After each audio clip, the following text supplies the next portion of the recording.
अस्सलाम वालेकुम स्टूडेंट्स, उम्मीद है कि आप लोग खैरियत से होंगे। जैसे कि आप लोग जानते हैं, हमने लास्ट टाइम पार्ट नंबर 3 किया था, लेक्चर नंबर 3 के। आज हमारे पास पार्ट नंबर 4 है और पार्ट नंबर 4 में जो डेरिवेशन हमने करनी है ट्रेजेक्टरी और प्रोजेक्टाइल है, वो मैंने लास्ट पार्ट में जिक्र किया था कि हम नेक्स्ट पार्ट में जो ट्रेजेक्टरी और प्रोजेक्टाइल की डेरिवेशन ड्राइव करेंगे। और सबसे पहली बात तो ट्रेजेक्टरी होती क्या है, देखें। लेट्स सपोज कि मेरा ब्लैक मार्कर जो प्रोजेक्टाइल है, ठीक है। डायग्राम बना के दिखा देता हूँ।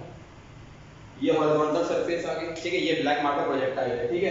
ये यहाँ से फ्लाई करे, यहाँ से लॉन्च हुआ, जिस रास्ते को फॉलो करता हुआ आगे यहाँ गिरेगा आकर, वो रास्ता, वो पाथ क्या कहलाता है? ट्रेजेक्टरी कहलाता है। लेट्स सपोज कोई भी प्रोजेक्टाइल जो है इस रास्ते को फॉलो करता हुआ यहाँ पर वापस आ गया, तो this dotted line is called trajectory, ठीक है। ये क्या कराएगी आपके पास? ट्रेजेक्टरी कराएगी। तो पहले बेटा डेफिनेशन लिखते थे छोटी सी इसकी। डेफिनेशन क्या होगी कि क्या लिखेंगे आप लोग? The path followed by projectile is called trajectory of projectile। आ रही है बात समझ में? क्या कहलाएगा? Trajectory of projectile.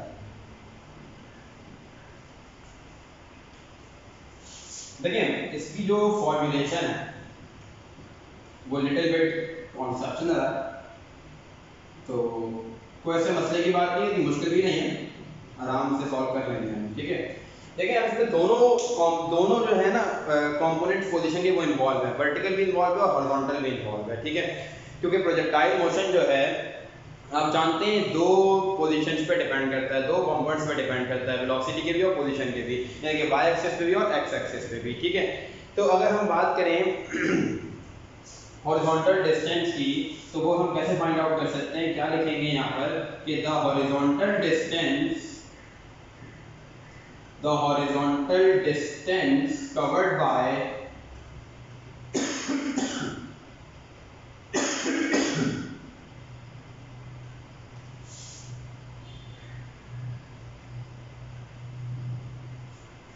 क्या फॉर्मूला बताया था लास्ट डायरेक्शन में भी कि x is equals to v i x t plus half a x t square, याद है ना?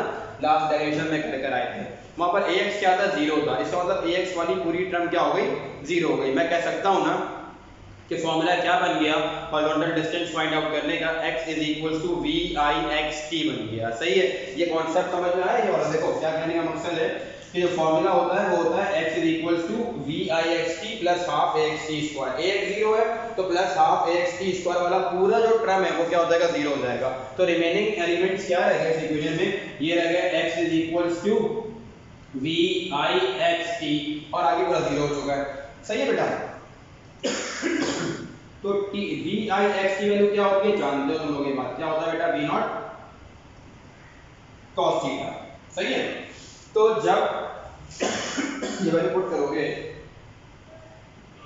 x is equals to v naught cos theta into t. सही है, अब तुम यहां से t की वैल्यू फाइंड आउट कर लो। क्यों कर लो t की वैल्यू फाइंड आउट? इसलिए कर लो t की वैल्यू फाइंड आउट क्योंकि जो नेक्स्ट जो इक्वेशन लगाने वाले हो वर्टिकल मोशन के लिए वो क्या होती है?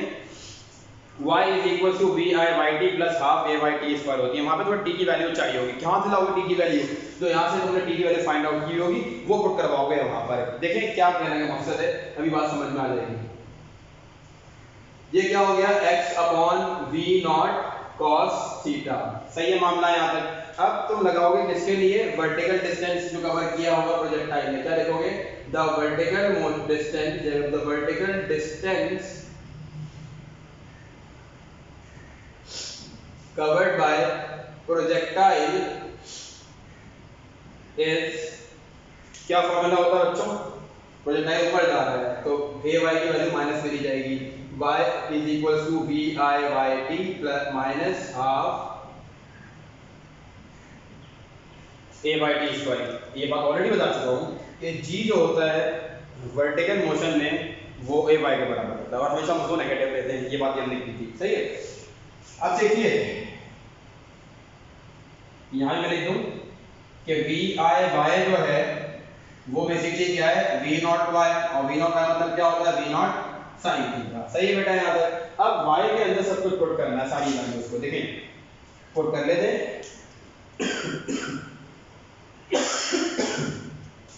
तबीयत जो है बेटा कुछ ज़्यादा से ठीक नहीं है, जो खांसी आपको देख रहे होंगे मुसलसल आ जा रही है। v not sin theta, t की value x upon v not cos theta minus half a y की वैल्यू क्या होती है बेटा माइनस जी होगी, तो क्या मिलोगे यहाँ पर जी। t की value x upon v not cos theta का स्क्वायर है। सही हो गया मामला यहाँ तक। इसको भी लिख दीजिए आगे कि a y जो है वो g के बराबर है। सही है बच्चों। अब देखें यहाँ भी v नॉट है, यहाँ भी v नॉट है, v नॉट से v नॉट क्या हो गया कैंसिल हो गया। सही है। अब क्या बचा उसके बाद कि y is equals to sin theta over cos theta into x minus half g into x square v naught square cos square theta.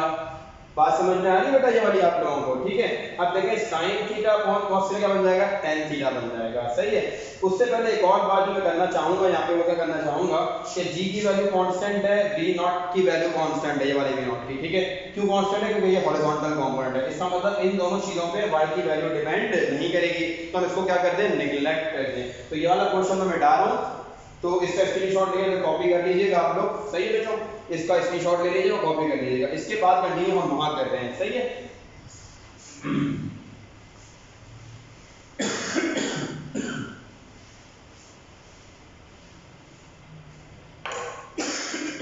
देखें sin theta over cos theta क्या हो गया y